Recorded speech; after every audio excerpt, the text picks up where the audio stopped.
오늘 모실 이분은요, 리얼 사랑꾼이십니다. 결혼 기념일도 아니고 약혼 기념일까지 챙기시는 분이신데 무려 결혼 31년 차를 맞으신 우리 담임 목사님을 모셨습니다. 그동안 우리가 몰랐던 목사님의 모든 것을 속속 파헤쳐보는 시간입니다. 소망 톡톡!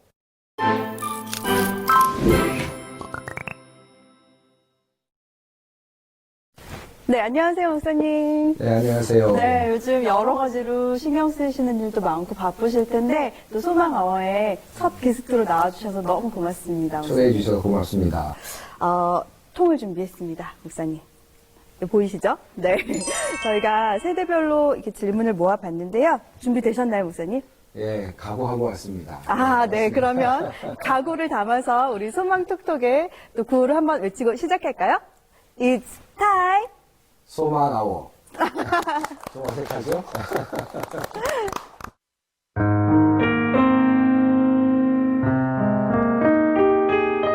먼저 교회 밖에서의 김경진 목사님은 어떤 분이신지 저희가 교인들에게, 우리 소망이들에게 모은 질문을 목사님께서 직접 뽑으시고 이 질문에 대한 답을 해주시면 되겠습니다.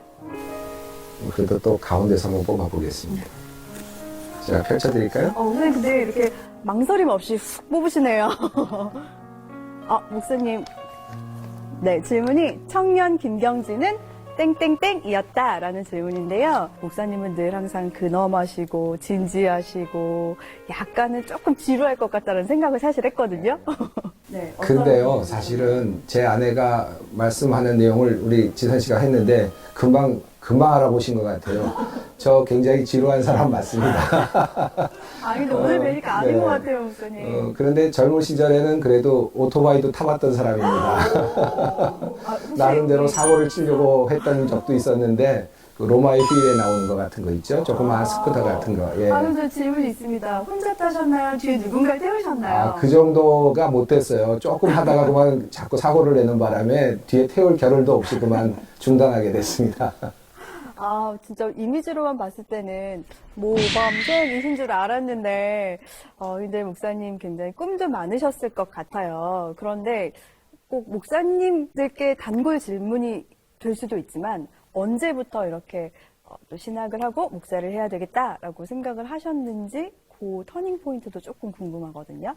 그러니까 이제 고등학교 때, 제가 1학년 때부터 이제 회심의 경험이 있었어요. 틴라이프 그 선교회라고 하는 곳에 가서 제가 예수님을 만나는 경험을 하고 나서 그때 제가 이제 꼭 원했던 것은 빨리 내가 목사가 돼야 되겠다, 전도자가 돼야 되겠다는 생각이 들었고요. 많은 사람들에게 전도를 해야 되겠다는 생각이 고등학교 때 있었어요. 그래서 실제로 고등학교 때 그 은혜 받은 다음에 청량리역에서 기차를 타고 이렇게 나가는 기차를 타고는 다니면서 전도를 했어요. 기차 전도를 하고 그랬던 적도 있고, 한때는 스님 앞에 가서 예수 믿어야 된다고 막 울고 그랬던 적도 있었는데, 지금 생각해보면 그분께 너무 죄송하고 그분이 얼마나 당황하셨을까 그런 생각이 드는데, 그때는 그런 열정이 있었던 고등학교 시절이 있었고요.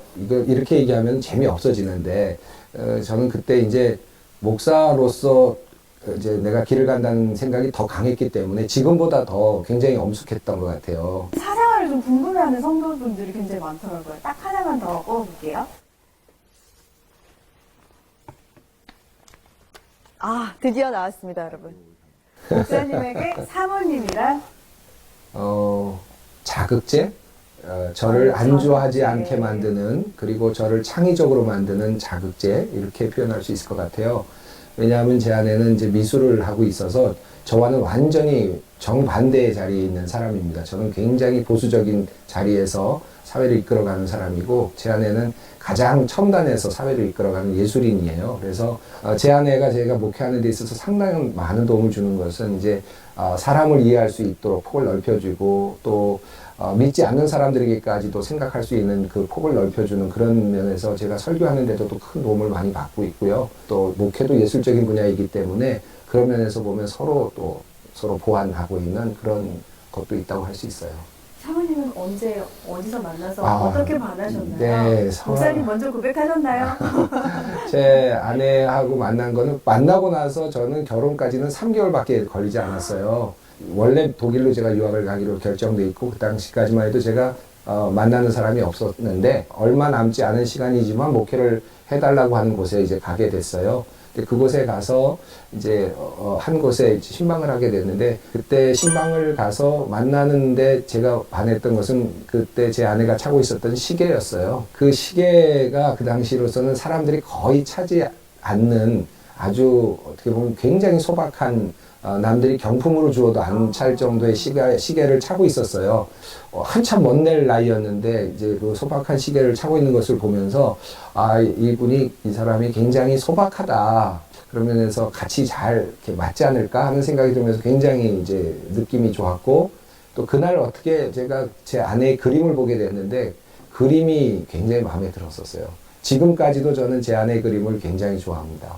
다른 많은 좋은 그림들이 있지만 저는 아주 굉장히 좋아하는 그림입니다.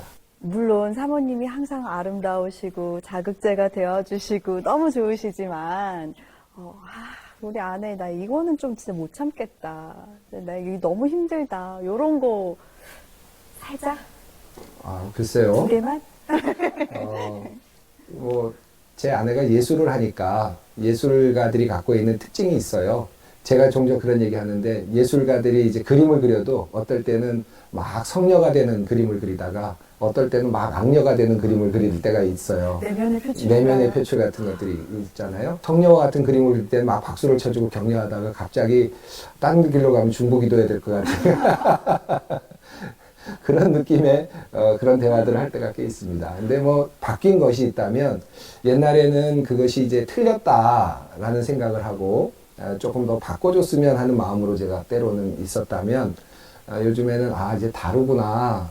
그리고 또 이것도 멋지구나. 이런 생각을 점점 하게 되는 것. 그건 제 아내를 통해서 계속 배우고 있는 것이라고 할 수 있겠어요.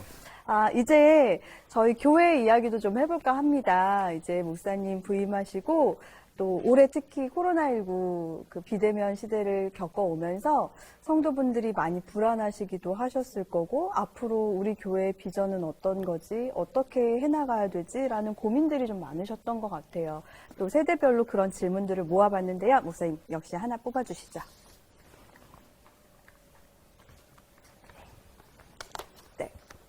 코로나 시대의 교회와 교인들이 가져야 할 바람직한 신앙인의 모습은? 이란 질문인데요. 네, 올 한 해 뭐 누구도 겪어보지 못한 일들이라 다 비슷하셨을 것 같아요. 그런데 소망의 담임 목사로서 우리 교인들이 어떤 신앙의 태도를 항상 좀 가졌으면 좋겠다라는 마음속에 품고 계셨던 생각이 있으실 것 같거든요. 코로나19를 겪으면서 제가 생각한 것은 어떻게 하면 이웃을 우리가 함께 생각할까 그리고 교회가 이웃들에게 어떤 모습으로 비춰질까 하는 것이 굉장히 큰 저희에게는 주제였어요. 그리고 관심이었는데 그 관심과 똑같이 사회가 반응한 걸 제가 느꼈고 그리고 이 관점이 맞았다라고 하는 그런 생각이 들었는데 여전히 그렇습니다. 코로나19를 통해서 저희가 우리 교회가 어떻게 하면 사회와 함께 갈 것인가 그리고 사회로부터 뭔가 리딩의 역할을 할 수 있을까 사회 안에서 그것을 우리가 깊이 좀 생각해야 되겠다 생각은 했습니다. 사회와 함께 어우러지는 모습에 대해 고민을 많이 하셨다고 하셨는데 뭐 예배 때도 이런 이야기 종종 비유하셨던 것 같아요. 저희 성도분들이 질문하신 것 중에 30대 여자분이 질문하셨습니다. 상반기 코로나가 극심할 때 목사님은 어떤 기도를 개인적으로 하셨고 그 중에 응답됐던 기도들은 어떤 게 있나요? 라고 질문해 주셨어요. 그거는 진짜 극적인 시간인데요. 제가 저희 교회가 처음으로 그 예배당문을 서울에서 제일 먼저 닫았어요. 근데 저희 교회가 매뉴얼을 가지고 있었고 미리 준비를 하고 있었습니다. 그리고 그 당시에 대통령께서 이제 심각 단계 발표를 하시자마자 저희가 매뉴얼대로 문을 이제 닫았어요. 그러면서 제가 문 닫는 것이 저에게는 처음 있는 일이고 역사적으로 처음 있는 일이다시피 했기 때문에 굉장한 두려움이 있었고 제일 큰 어려움은 저에게는 우리 장로님들이나 권사님들이나 우리 많은 성도님들이 왜 문을 닫았는지 모두가 다 이해할 수는 없었기 때문에 이것에 대한 여러 가지 이론들이 있을 수 있다. 그러면 교회가 참 어려워질 수도 있겠다. 혼란스러워질 수도 있겠다 하는 그런 마음이 들어서 제가 이제 그 기도를 했어요. 처음에. 그러면서 하나님께 기도했던 것은 이것이었습니다. 하나님, 이 문을 닫는 것도 중요하지만 문을 닫은 후에 우리 교회가 혼란되지 않게 하나가 될 수 있게 해달라 하는 기도를 할 수밖에 없었고, 그거는 저에게는 굉장히 두려운 그런 기도였습니다.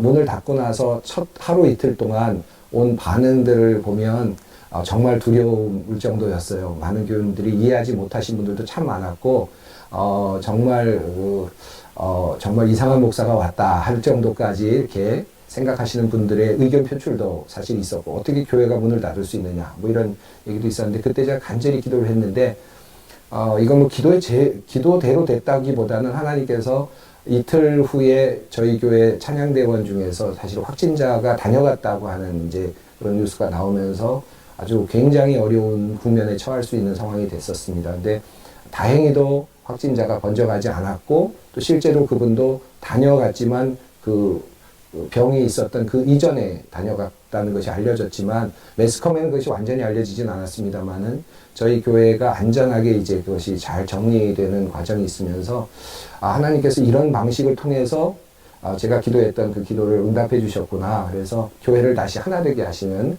그리고 일사불란하게 해주시는 하나님의 그 은혜를 제가 그때 경험했고, 기도가 응답됐다 하는 그런 그 확신을 갖게 됐습니다.